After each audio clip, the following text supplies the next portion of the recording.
Welcome to the No Line Podcast, the podcast dedicated to responsible gaming. Hosted by Philip Beere. No Line is the podcast where all bets are even. We play no favorites. The best bet is the responsible one. Here's our host, Philip Beere. Hello, everyone. Philip Beere with the No Line Podcast, the podcast dedicated to responsible gaming. And today's guest is Cait DeBaun. She's the VP of Strategic Communications and Responsibility at the AGA. Cait, welcome. Hi, good morning. How are you? Great, thanks. Thanks for joining us today. And there's a lot of new developments and a lot going on your side, including the change from Responsible Gaming Week to Responsible Gaming Month. Tell us more about this shift.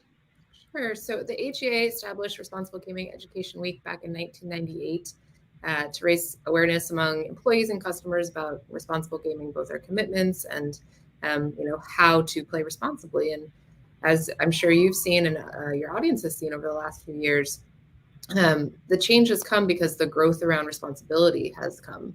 And we've supersized it from a week to a month to reflect the commitments that we're seeing. I know last year, Responsible Gaming Education Week, I participated in something like 7 webinars in 5 days. So it's because there's just much more interest and dialogue and commitments to responsible gaming today. Yeah, and when logging on to LinkedIn this past week, it feels like there's more momentum around the campaign Responsible Gaming Month compared to past years.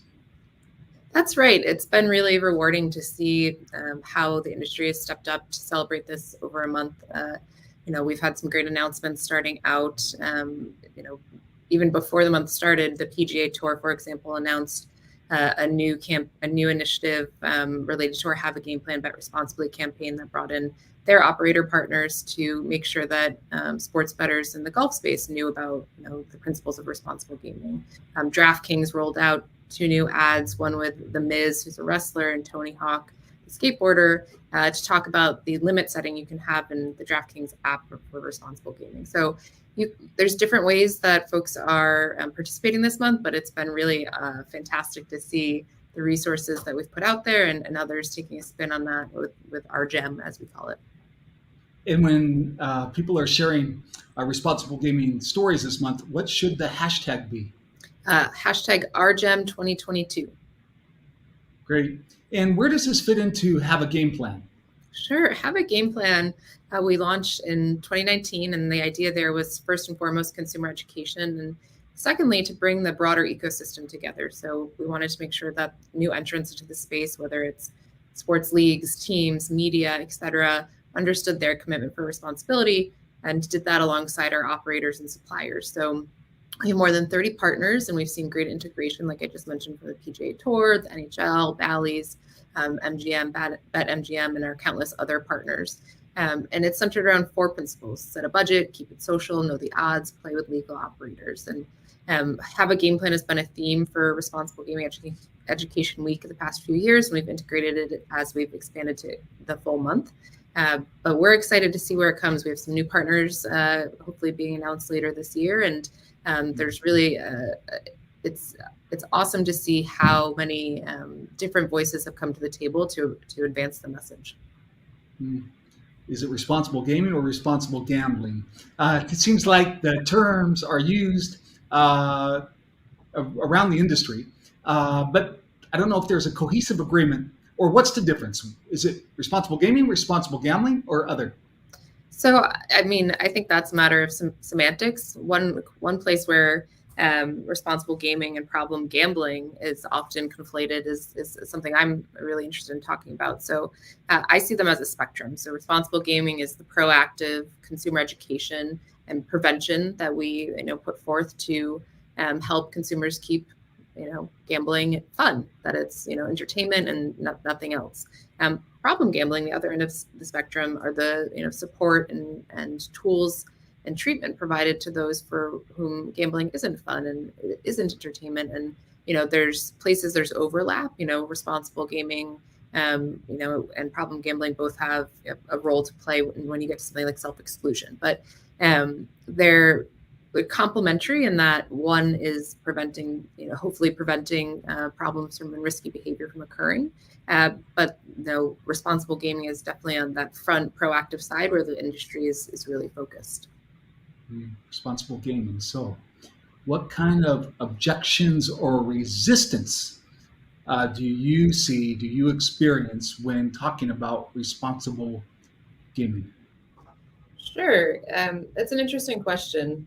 What I can say is not necessarily objections to responsible gaming and the work there, but more that it's all of us coming together. So there's a lot of folks involved in the space. There's the practitioners that are operator members and supplier members that are exclusively focused on responsible gaming. There's regulators, there's policymakers, there's advocates, and what I'm most encouraged by and have been impressed by is how that those various areas work together to create a better, safer environment for players and to keep this industry, committed and understanding of those commitments to responsible gaming. There can be, and I think this is more from a few years ago necessarily than today, there can be friction around, marketing versus responsible gaming and how you balance those things. But I've seen, firsthand how that relationship has evolved and the power of taking the brilliance of the marketing folks around this industry and applying it to promote responsible gaming. Great point, the marketing side and the messaging and communication of responsible gaming. And we see it with other industries, for example, anything to do with the environment. Mm-hmm. We know the word greenwashing, where a company or an organization says, we're being so green, we're recycling paper cups, but then they're dumping toxic material maybe somewhere else. If we call that greenwashing, is there an equivalent in responsible gaming? And if so, how does an organization or an operator avoid, either by accident or not intentionally, being perceived as responsible gaming washing? Mm-hmm. I hadn't thought about this until you had raised the question. And what's most interesting to me is there's kind of a backstop here, right? There's underlying regulatory compliance that creates an environment where there's checks, whether that's through review of responsible gaming plans or the testing and certification of machines. We know our commitments and make good on them. And most of our members, actually all of our members, go above and beyond those commitments. It's not just a box to check anymore. It's something that is at the forefront and that, our CEOs are, talking about, asking about, pushing on.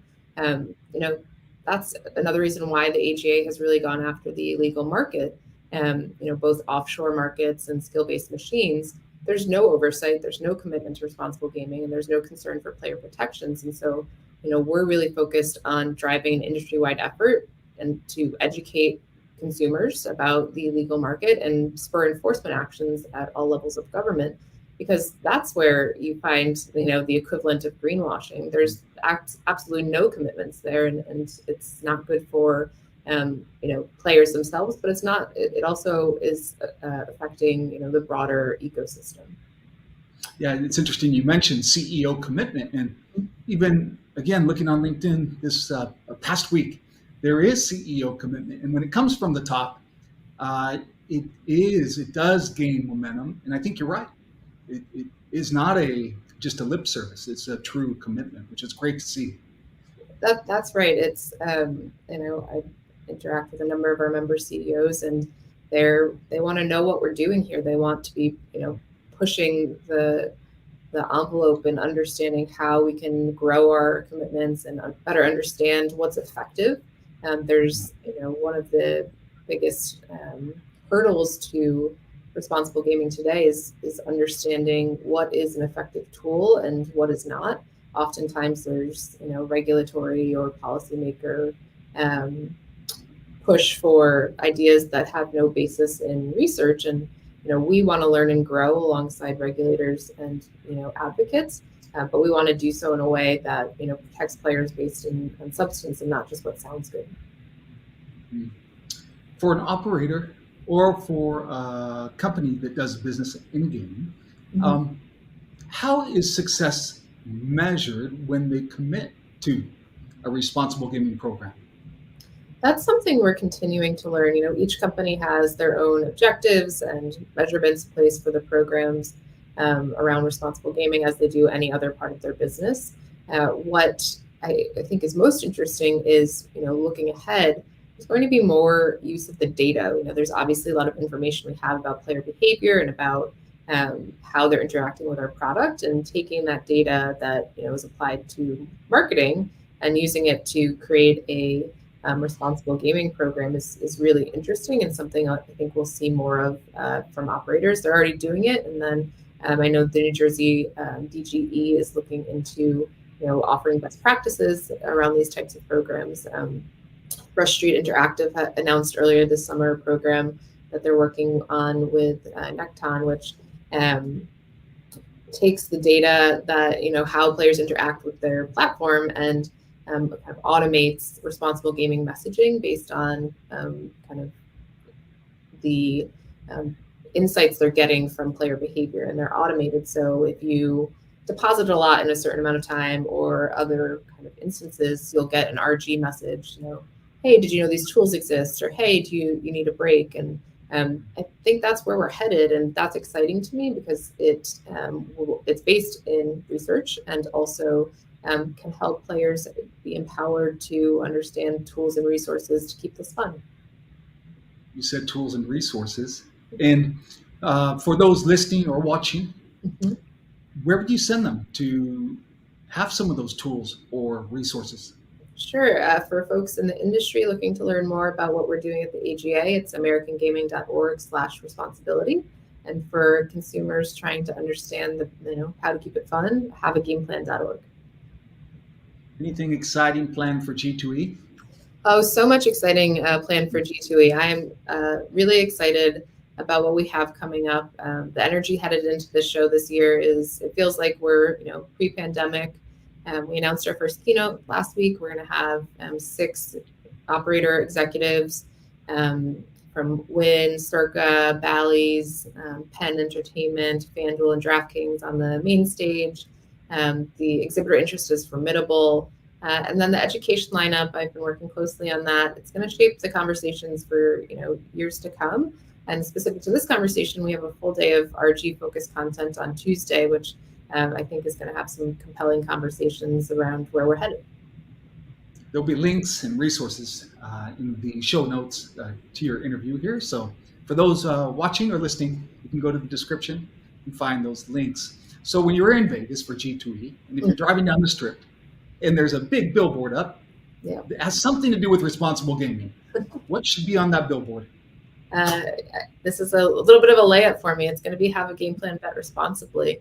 We're committed to this conversation and to the campaign, and think it's an effective tool to advance player education and create a fun environment for everyone. Okay, it's been great talking with you. One final question. Sure. Any interesting books or book you have read or are reading recently?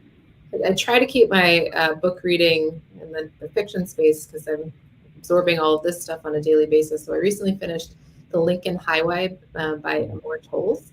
Really interesting character development, and as a writer, I appreciate that, and brought me back to a place in history that I wasn't as familiar with. So it was a good one to read. We still don't know exactly what happened at the end with the rowboat, if it was intentional or not. Exactly. But that was a great book. Exactly. Okay, thank you so much. See you in Las Vegas. Thank you. Can't wait. You can go to Global Game Expo to register. That's right. We'll put that link on the show notes also. Thanks for listening to the No Line Podcast, hosted by Philip Beere. For a complete list of past episodes, visit iTunes or www.nolinepodcast.com. That's www.nolinepodcast.com. Interested in being a guest on the No Line Podcast or sharing your organization's responsible gaming story? Send an email to philip@nolinemedia.com. The No Line Podcast is committed to responsible gaming. The No Line Podcast is a Philip James Media production.